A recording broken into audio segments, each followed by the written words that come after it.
Yogi Tsurushima, Yuji Itadori chegou pra mostrar quem manda no pedaço, se tornando o feiticeiro mais forte, pelo menos até então, aquilo que a gente conseguiu ver na trama de Jujutsu Kaisen módulo. Yuji conseguiu devastar um prédio inteiro de feiticeiros humanos e ao mesmo tempo de simurianos, mostrando completamente a sua evolução usando suas habilidades na manipulação de sangue com o sangue perfurante. Mas, meus amigos, com quem que Yuji Itadori estava conversando antes de atacar? Tanto antes quanto também depois de atacar ao prédio. Será que Ryomen Sukuna encarnou dentro de Yuji Itadori novamente? É o que nós vamos discutir depois da vinheta.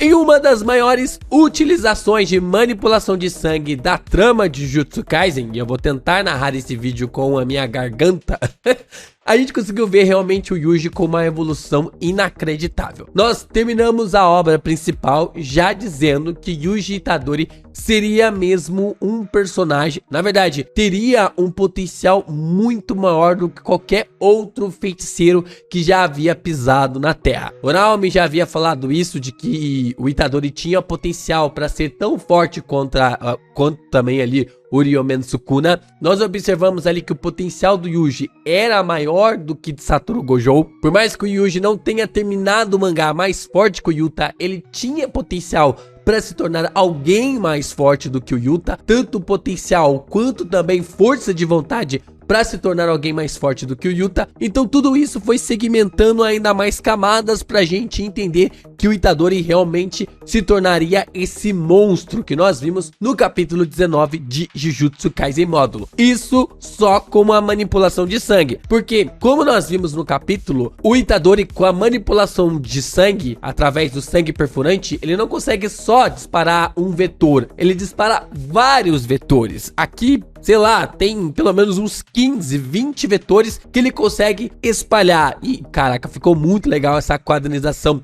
do Yuji, porque ele faz um quadro aqui no meio da página e desse quadro a gente vê os vetores ali do sangue perfurante indo para todos os lugares ali do prédio. E como a gente falou ontem na leitura do capítulo oficial, o Itadori ele faz isso lendo onde cada feiticeiro estava, sem nem sequer batendo ali nas paredes, perfurando o chão, atravessando. Não, ele se preocupa, só não se preocupa tanto assim com o vidro, mas ele consegue realmente fazer com que o sangue perfurante acerte cada uma das pessoas que ele está mirando, que ele está focando, mostrando o quão bizarro o personagem está em controle de energia amaldiçoada e também com a manipulação de sangue. Mas fora tudo isso que a gente já discutiu, a gente já conversou, a gente fica se perguntando com quem que o Itadori está conversando, com quem o Itadori está falando ali sobre o seu poder, sobre suas habilidades, ou sobre até mesmo não ter dado pitaco na treta entre os simurianos e também os seres humanos. Existem algumas camadas, alguns personagens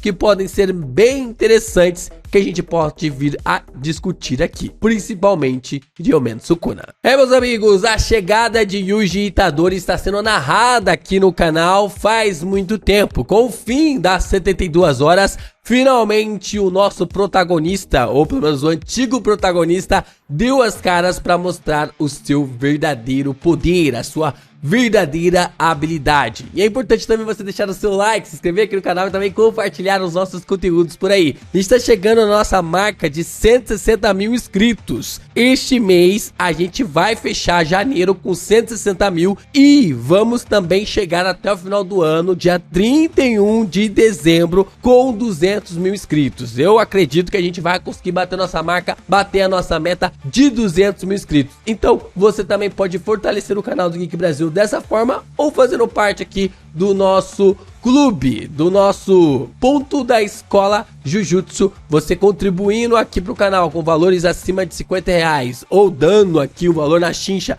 de 50 conto, você pode escolher um dos personagens e ficar acreditado nos nossos conteúdos aqui do Geek Brasil. É algo muito absurdo que Gege Akutami vem construído na trama ali de Jujutsu Kaisen módulo. Eu tenho brincado que Gege Akutami nunca mais pode tocar numa caneta nanquim. Mantenham esse gato caolho maldito longe ali de uma caneta nanquim, porque ele escrevendo uma história é algo realmente absurdo. Gege Akutami, ele cria uma camada que é muito interessante. O Itadori, ele chega, ataca, mostra um poder devastador, mas como um bom mágico, ele faz o Yuji chamar a atenção para um ponto que é o seu ataque devastador, fazendo a gente perder um pouquinho no foco sobre uma fala anterior do Itadori, que é o seguinte: viu só, eu não disse? Não que eu tenha dito mesmo, mas, e aí ele tá falando algo nesse sentido. Mas pra quem? Pra quem que ele está falando? Com quem que ele está conversando? Não parece ser ali uma fala direcionada para o Mino, porque o Mino ainda estava chegando ali no local e depois ele questiona sobre ser Yuji Itadori. Você é Yuji Itadori? Não faz sentido o Itadori estar falando com o Mino, sendo que também não tem um encaixe aqui do Mino estar tentando reconhecer o Itadori. Então a gente pode chegar à conclusão de algumas pessoas. O primeiro ponto que a gente precisa se lembrar aqui é que a tecnologia do mundo de Jujutsu Kaisen avançou. E hoje eles podem falar no celular sem precisar estar ligados ao celular. Eles têm ali essas pulseiras, essas coisas meio malucas que fazem uma conexão ali. E eles podem estar conversando, falando com as pessoas sem ter a necessidade de aparecer algum ponto específico, alguma situação específica de uma maneira física. Então o Itadori pode estar falando com uma outra pessoa que também esteja viva e que também não precisa estar dentro dele. Então, analisando esses casos, a gente consegue encontrar 4 possibilidades possíveis sobre com quem Yuji Itadori está conversando. A primeira coisa que nós temos aqui é que o Yuji pode estar conversando com os seus irmãos. Sim, o Itadori pode estar conversando ali com os seus irmãos, visto que ele absorveu ali os seus irmãos na batalha contra o Sukuna e por isso que ele tem a capacidade de utilizar a manipulação de sangue. Essa é uma possibilidade interessante, visto que nós não tivemos a certeza do desaparecimento dos irmãos ali do personagem. Apenas uma fala do Choso de que seus irmãos viveriam para sempre dentro do Yuji, viveriam para sempre dentro do Itadori, o que faz um certo sentido o Itadori estar conversando com os seus irmãos e possivelmente não estando tão sozinho assim. É claro que ele estaria amargurado, triste pela perca dos seus amigos, mas ainda assim teria os seus irmãos para conversar. O problema nisso, o problema dessa situação é o seguinte, é que Gege Akutami já nos deu uma pista sobre essa ideia. Gege Akutami já disse para nós no guia oficial de Jujutsu de que os fetos amaldiçoados, se fossem digeridos pelo Itadori, dariam apenas a ele a capacidade de usar seus poderes, ou seja, daria apenas para ele a capacidade de usar a energia amaldiçoada, não tendo mais consciência dentro dele como Sukuna tinha, por exemplo. Gege Akutami dá 2 exemplos possíveis, que é o Itadori comer enquanto Sukuna estava dentro dele e assim, lá ele, né? Mas de fato Sukuna destruiria qualquer resquício amaldiçoado dos irmãos e depois o Itadori devorando os fetos amaldiçoados, ele ficaria com a energia amaldiçoada deles, com a técnica, mas a consciência dos irmãos desapareceriam. Então, dessa forma, difícil realmente acreditar que seja algo ligado aos irmãos do Itadori e também do Choso.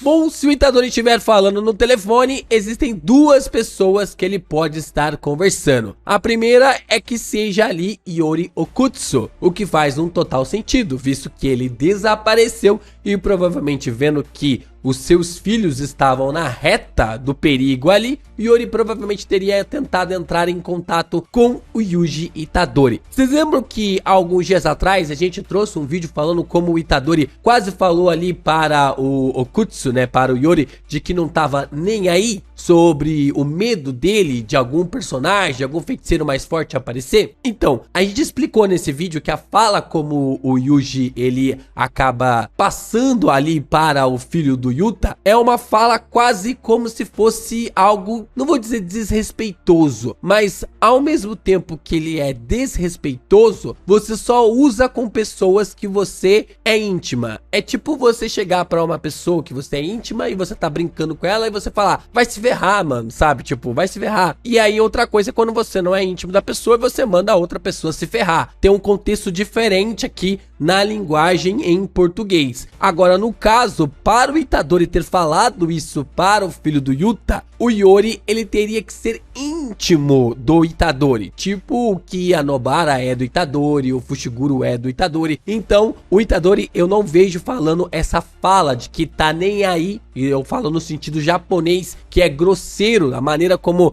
você não é polido ao dizer isso. E agora me foge aqui a pronúncia em japonês que o Itadori usa, e a gente trouxe um vídeo bem legal em cima disso. Então, pra ser realmente algo em que o Itadori seria uma ligação, né, teria uma ligação com o Yori, faria sentido pensar que realmente é o filho do Yuta com quem o Itadori está conversando no telefone.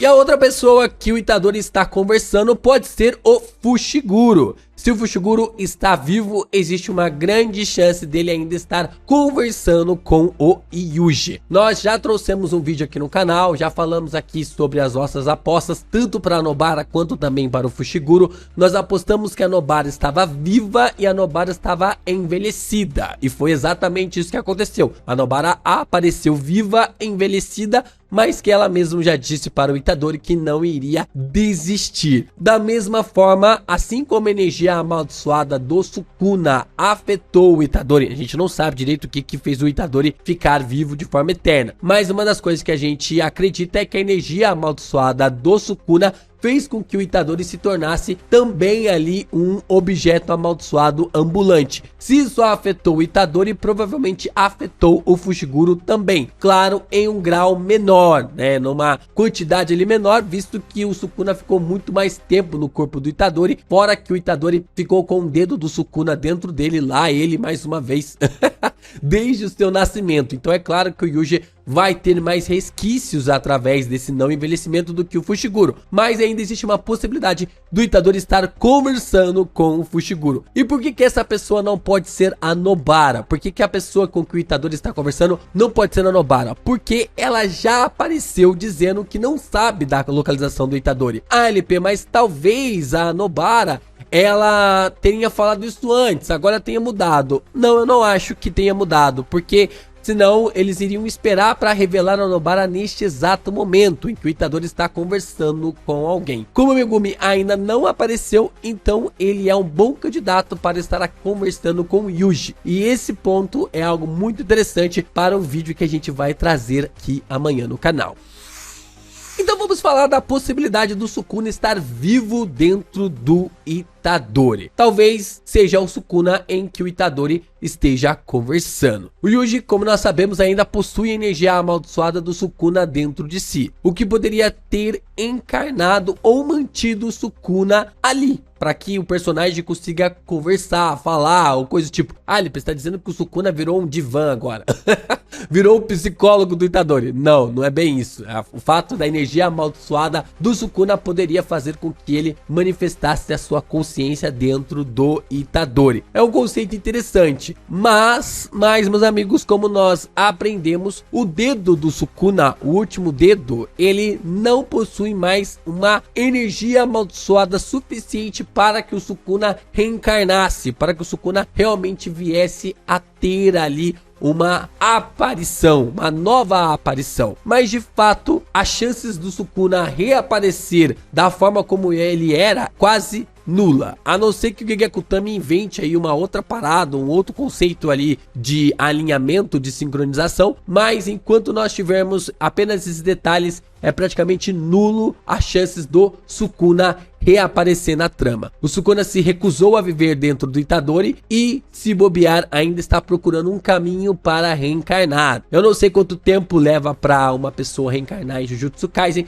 nós sabemos que o irmão do Sukuna demorou mais de 1000 anos para conseguir reencarnar. O irmão do Sukuna é ali, na verdade a alma do irmão do Sukuna é o vô do Itadori. Então ele demorou mais de 1000 anos e dessa forma a gente observou até mesmo que o Kenjaku ficou procurando essa alma por aí durante todo esse tempo. Então eu não apostaria as minhas fichas de que o próprio Sukuna estaria dentro do Itadori nesse exato momento. E a última opção e a mais lógica possível é que o Itadori está falando sozinho mesmo. Não tem muito para onde fugir. Realmente o Itadori talvez esteja falando consigo mesmo. Como o Yuji está há muito tempo vivendo sozinho, ele passou a falar sozinho. Ele passou a falar consigo mesmo, né? A forma de você estar se comunicando, ouvir a sua voz, tentar entender mais sobre os conceitos ali do que está acontecendo em sua mente. Eu mesmo falo sozinho.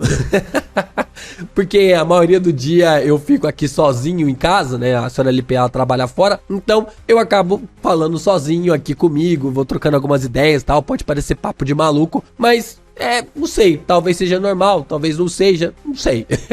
Mas de fato existe a possibilidade do Itadori estar falando sozinho. O bom é que Gege Akutami, ele pode fazer algumas coisas bem legais nos próximos capítulos e a gente vai conversar sobre essas coisas interessantes a partir de amanhã. Relações ali com Fushiguro, alguma coisa também com Dabura, muitas coisas que Gege Akutami vem abordando. E vocês, o que vocês acham? Quem está conversando com Yuji Itadori? É ele mesmo? É Ryomen Sukuna? É o Fushiguro? É o filho do Yuta? Os irmãos do Chozo? Mais alguém? Quem vocês acham que pode ser? Deixa aí nos comentários.